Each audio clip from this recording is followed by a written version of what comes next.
Hello guys! Magandang umaga sa inyong lahat. So, welcome po ulit sa ating panibagong video. So, sa video natin ngayon, medyo exciting to siya kasi mayroon tayong kakaibang gagawin. Kaya nating pagsamahin yung PPPoA connection at hotspot connection sa isang interface lang. 'Di ba? So, parang imposible or kaya-kaya or magwo-work kaya. So, yun yung aalamin natin sa video na to. Okay, so bago pala tayo mag-proceed, nais ko lang muna magpasalamat kay Sir Clint Casildo Kilong-Kilong. Siya po yung nagbigay sa atin ng idea nito. At isi-share ko na lang din sa inyo. Shoutout na din sa ating mga ka-Piso Wi-Fi or mga ka-Microtech. As I had promised from our previous video, so mayroon tayong 5 shoutout every new video natin. Una, si Ma'am or Sir Mrs. TV. Ewan ko kung paano i-pronounce yun guys, sorry. Kasi talagang nung high school at college ako, lagi akong cutting classes sa English subject namin. So, mahina tayo sa pronunciation. Oh no! And then, kay Sir or Ma'am Happy Paus from Laguna, hello po. And then, kay Kim Store, hello Sir, Ma'am. And then, kay Sir Nothing is Impossible with God from Kidapawan City, hello po Sir. And then, kay Sir Philip Roy Arnoco from Pagadian. Yun lang muna ngayon. And then, susunod naman ulit, pipili naman ulit tayo ng 5. So, proceed tayo guys sa topic natin. Ang magiging possible advantages ng setup natin na to is, syempre, makakatipid tayo ng EP, makakatipid tayo ng bridge or equipment na gagamitin natin para mapalawak natin yung ating signal. Syempre, sa mga nagninegosyo ng hotspot, or kung ano man ng mga internet rental services, goal natin is mapalawak natin yung signal natin para mas marami din tayong maabot na client, di ba? Ang disadvantage lang, well, yun yung aalamin natin kasi hindi ko pa siya nasubukan in real deployment. Ngayon pa lang, isi-share ko lang sa inyo. Sama-sama na lang tayong alamin kung ano yung magiging more advantages at possible disadvantages niya. Punta muna tayo dun sa kabilang bahay namin or dun sa tindahan kasi nandun yung min AP nakapwesto. At nandun din yung modem ko at saka yung mga PisoNet. So, titingnan lang natin yung setup doon. Then, balik tayo ulit dito at isi-set up na natin siya sa Microtech. At iti-test na din. Tara guys, samahan nyo. Okay guys, so pupunta tayo ngayon doon sa main AP site natin. So, medyo kakatapos lang umulan. Ha? Medyo maputik sa amin. Okay, so let's go.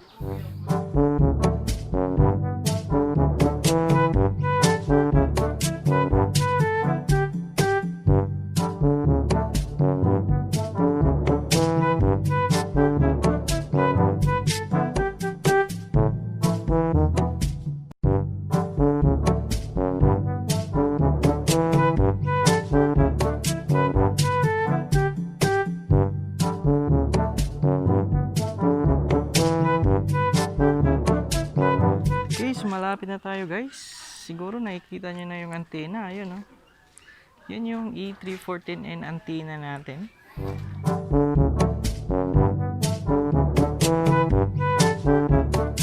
Okay, so nandito na tayo sa site ng main AP. Ayun yung E314N antena natin. So, pasok tayo guys.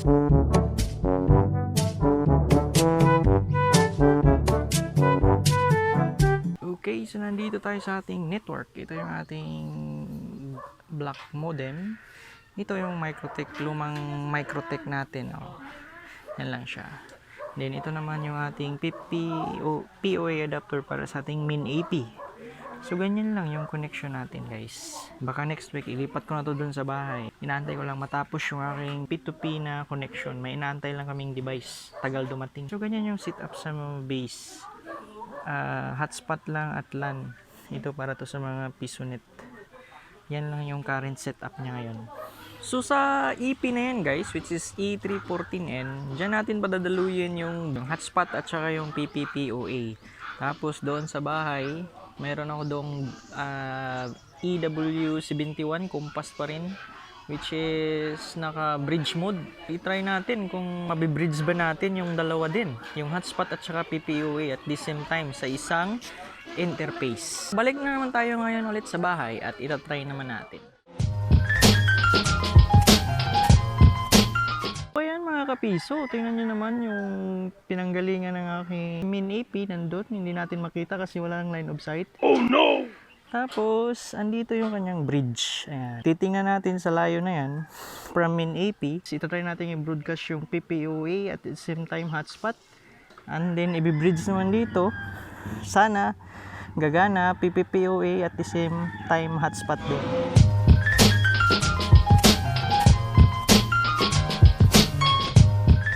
Ito po yung PPPoA adapter ng EWC-Bintawan natin na nasa bubong.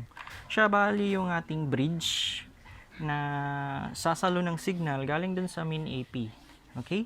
So, ang gagawin natin ngayon, makikita nyo naman sa POA adapter, yung, para may power yung ating antenna sa taas, isasak natin siya sa POA port. Ngayon naman, lalagyan natin siya ng patch cable dito sa LAN. Yan. Then, ito yung bali yung ilalagay natin sa laptop natin para sa PPPoA connection. Pwede rin natin siyang ilagay dito sa router. Tingnan natin kung gagana, which is PPPoA capable. Isi-set up din natin dito yung account natin. Tingnan natin kung magko-connect. At ang mas malupit nito, try natin, kukonect tayo sa SSID mismo ng hotspot. And then, tingnan natin kung malalagin natin yung ating PPPoA account. Oo, diba? Ang galing. So, malaking matitipid natin pag ganitong deployment. Pwede rin, for example, sa isang lugar, may isa kang bridge dyan. Like ito nga, EWC-Bintawan. Kung sa tingin mo maraming kukonek dyan or mag-aabil ng PPPoA, so pwede kang maglagay dito ng patch cable pa rin din. Ilalagay mo to sa switch para yung ibang mga kapitbahay dyan na lang kukonek instead na doon pa mismo galing sa base station mo. O, di ba? Malaki yung matitipid natin kapag nag-success tong ating gagawin. So, ngayon, hindi natin ito patatagalin. Punta na tayo sa laptop at i-configure na natin siya sa ating Microtech. Okay guys, so nandito na tayo sa ating laptop. Ngayon, pasok na tayo sa ating Microtech. Silipin natin yung configuration niya. So, currently, yung configuration ng Microtech ko, pang LAN lang siya at hotspot. So, wala po tayong PPPoA. And then, dito sa bridge natin, dalawa lang yung bridge hotspot at bridge LAN para sa mga piso Wi-Fi. Okay, anan yung mga ports natin, Ether 1 syempre para sa ating ISP. Then si Ether 2 para sa mga piso Wi-Fi, ay piso net, LAN. Then si Ether 3, ito po yung aking Bindo naman. And then si Ether 4, ito yung aking main AP. Yung A314N na pinakita ko sa inyo earlier. Before tayo mag-proceed guys, ito na yung pinaka-crucial or pinaka-importante na part sa video na to. So sana panoorin nyo hanggang matapos para wala kayong ma-skip na details. Pinakauna natin gagawin, gawa muna tayo ng PPPoE IP pool. Punta tayo sa IP and then pool. Then, pangalanan nating PPPoE clients. So, depende na sa inyo kung anong ilalagay nyo dyan. And then, syempre, IP block natin. Depende na din sa inyo kung anong trip nyo ilagay dyan. .254. Ayan, lagyan natin ng comment na ito siya ay para sa PPPoA connection. Okay, apply. Ayan na. Ngayon, punta naman tayo sa IP, firewall, then NAT. Same sa hotspot, gagawa natin siya ng masquerade NAT. Add lang tayo, then source NAT yung ating chain, and then yung ating source address. So, ilagay lang natin dito ulit yung IP block para sa ating PPPoA.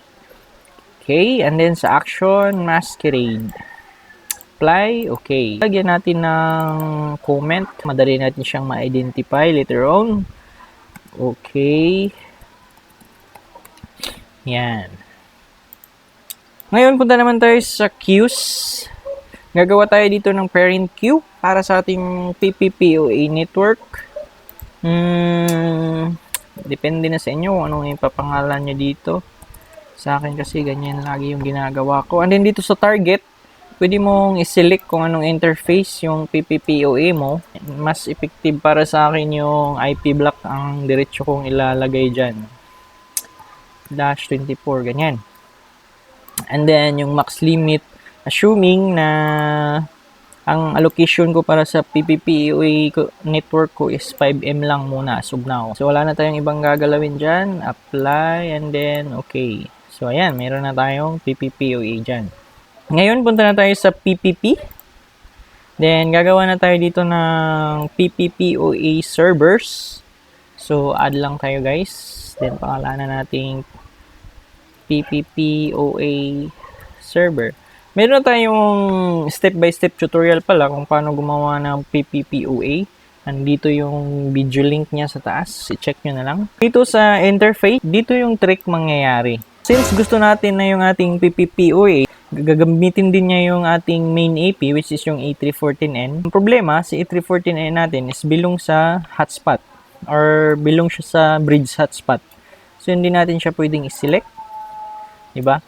Pero, pwede natin i-select yung bridge hotspot mismo na bridge. So, sige, try natin.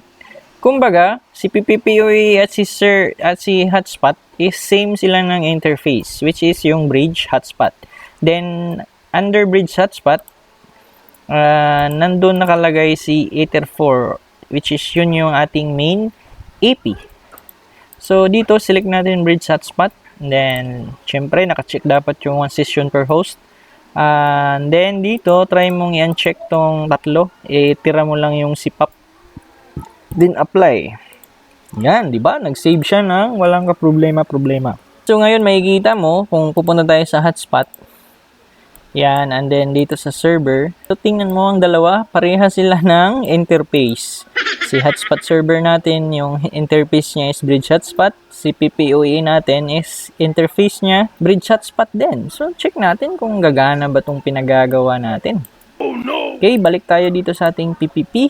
Ngayon, gawa naman tayo ng profiles. For testing, gagawa tayo ng, sabihin natin 3 Mbps na connection. Din dito sa local address natin, 192.168.5.1. Kumbaga yung gateway. Okay, and then hanapin natin dito yung ating IP pool na ginawa kanina, which is yung PPPoE clients. Then, DNS server, pwede kang maglagay dito, pwede ring wala. Pero sa akin, lalagyan ko siya. Dalawa yung nilalagay ko. Ganyan. Then dito sa limit, importante to, dapat lagyan mo siya dito ng limit. Kung ilan yung Mbps na gusto mong makonsume ng user or allocation para sa kanila. And then, dito sa queue, yung ginawa nating queue kanina, which is yung PPPoE connection. Yan. Okay, so wala naman ibang gagawin. Apply lang. Ngayon, gawa tayo ng secret. Dito sa secret, guys, nandito mo bali assign yung mga magiging clients mo. Okay, so example, ang aking client is yung misis ko, si Irish. Depende na kung anong username ibibigay mo sa kanya. So, in my case, sabihin kong Irish. Then, password, simplihan lang natin. 1234 lang. Then, services, kailangan PPPoE yan. And then, yung default profile, select mo yung 3 Mbps.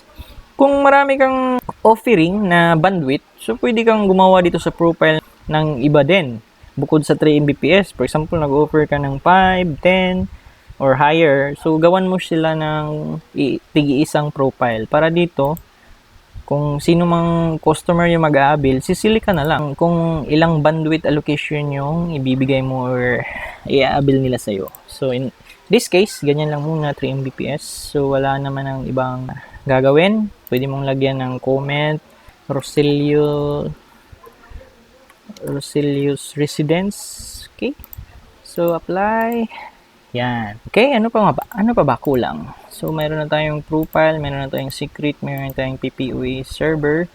Okay na yung setup natin. Ganun lang. Ganun lang kasimple. Okay, ngayon, iti-test na natin siya. Ang una nating gagawin, try nating mag-connect galing doon mismo direct sa PPPoE adapter ni EW71, which is yung bridge natin. Ita-try natin siyang i-direct connect dito sa ating laptop.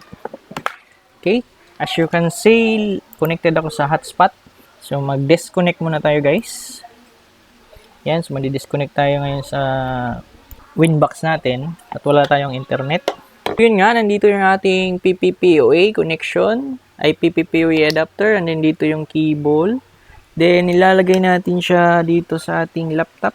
Yan. Wala kasi akong Etherport sa laptop ko. So, gagamitan natin siya ng USB to LAN adapter. Okay, then saksak lang natin dito. Okay, ayan. So, nasaksak na siya. Yan, ngayon, titingnan natin sa ating laptop. Makikita nyo, nag-redirect siya sa ating portal. Try nating mag-connect ulit sa ating Microtech. Sigurado makakonect na tayo nito kasi nga may connection na tayo from source. Okay guys, so ngayon try na natin siya kung gagana ba siya. Unang-unang gagawin natin, punta lang tayo dito sa ating network and internet settings. So makikita nyo, wala tayong connection whatsoever. Naka-off din yung ating Wi-Fi. Pero kung pupunta tayo dito sa ating browser, then i-open natin yung IP ng ating hotspot. Hotspot yung lalabas. Yan o, yung Iris Rosilio hotspot. Yan. Kasi nga, bilong tayo sa bridge ni hotspot. Pero hindi hotspot yung i-aabil natin. Okay? So, PPPoA. So, ngayon, punta tayo dito ulit sa network and internet settings. And then, punta lang tayo sa dial up. Then, start new connection. Then, connect to internet. Broadband PPPoA. And then, yun nga, yung ating client's information dito. Nandito makikita sa PPP. Yan, secret. Ang user ID niya is Irish. Then, password 1234. So, make sure guys na dapat naka-remember this password tayo para automatic connect yung client. Sabihin natin, connection name is car PPPoA. PPPoA. Okay. Then, connect. Tingnan natin kung lulusot. Tingnan nyo yung queues natin dito guys sa taas. Ayun oh, nadagdag na si Irish. Wow! Oh, di ba? Meaning, nakapasok siya. Then, nagka-data na rin. Testing your internet na lang. So, ayun. You are now connected daw. Punta tayo sa PPP. Dapat dito sa active, nandyan na rin si Iris. Ayan. So, nandyan na si Iris client natin. O, diba? So, success. Nakakapag-PPPoA tayo over hotspot interface. So, since gumana siya dito, meaning, gagana din siya sa router. Okay? So, hindi na natin siya iti-test. Automatic na yon. Ang gagawin na lang natin is yung exciting part. What if mag-connect tayo sa SSID ng hotspot and then gamitin natin yung PPPoA account natin? Pwede kaya? So, yan yung ito-try natin ngayon. Okay? So, as you can see, wala po tayong connection whatsoever. Only available yung ating Wi-Fi. Tapos, tinanggal na natin yung ating LAN cable. So, ngayon, mag-connect tayo sa hotspot. And then, syempre, magre-redirect yan sa portal. Ayun, nagre-redirect na nga. So, antayin natin. Ayan. So, instead na maglagay tayo dito ng voucher, password, or mag-avail tayo ng free time, hindi. Yung PPPoA account natin yung ilalagin natin. Pero hindi natin dyan ilalagin, syempre. Gagawa pa rin tayo dito ng broadband PPPoA connection. So, sige, try natin. Nakaka-excite to. Punta tayo dito sa network and internet settings ulit. And then, punta tayo dito sa dial up. And then, set up new connection. Next. And then, broadband. Then, yung account na ginawa natin kanina. 1, 2, 3, 4. And then, moment of truth. Sana mag-connect. Again, guys, tingnan nyo. Connected tayo sa SSID ng hotspot natin. Okay, so try nating mag-connect. Ayun, nag-verifying. Ayun, nag-testing. Aba, mukhang papasok. Ayun. Mukhang papasok tayo, guys, ah. Pumasok nga. Walang hiya na yan, oh. Posible palang ganun. So, tingnan nyo, guys. Connected pa rin ako sa aking hotspot SSID. And then, may additional connection akong lumabas, which is yung pang PPPoA. Ngayon, silipin natin yung ating Winbox kung ano nangyari sa loob. Okay. So, connect tayo. Yan. So makikita nyo sa ating interface, mayroong lumabas na PPPoE server binding dito sa Bridge Hotspot. Which is yun nga yung ating account na nilagin, Irish. So tingnan natin sa queue. So ayun, nandun yun yung account ng Irish natin. Again guys, connected pa rin tayo sa hotspot oh. Oh, wala tayong connection sa wired. Final test natin, try nating mag speed test. Pero hindi maganda yung connection ko ngayon kasi nagloloko yung smart. Tingnan nyo naman yan, ang pangit. May mga request timeout na lumalabas. Try lang natin. Kung makukuha ba niya yung ating inassign sa kanya na 3 Mbps. Okay. Mababa yung ping. Ayun. Aba. Okay ah. Tingnan nyo guys. Okay ah. Ooh. So, success na naman tayo ngayon. Napakagaling. Akalain yun, pwede pala yun. Mag-combine yung hotspot PPPoE sa isang interface. Tapos kahit connected ka sa hotspot, makakapag-login ka as PPPoE connection. Diba ang lupit? So, check natin yung ating IP, kung anong IP yung binigay sa atin ni Microtech. Baka nalito na to. So, ayun. So, yung binigay niya connection sa atin is yung connection pa rin ng ating PPPoE server. Pero, meron dito sa wireless, ang IP naman is sa hotspot. Kaya mapapansin mo, ang connection ko sa Winbox is pang hotspot din. Sa setup na to, malaki yung matitipid natin sa EP, sa bridge, at sa mga extender, at sa mga kable, syempre. Kasi pwede kang mag-wireless bridge. And then, kung sino mang malapit dun sa bridge, pwede mong latagan ng wire galing na mismo doon. Hindi ka na maglalatag ulit galing sa base mo, papunta na naman sa mga clients mo. Hanggang dito na lang ulit mga ka-Microtech, mga ka-Piso, mga ka-Piso Wi-Fi at mga ka-Hotspot. So sana may natutunan naman kayong bago sa ating new video ngayon. So again, maraming salamat at kita-kits ulit sa ating next content.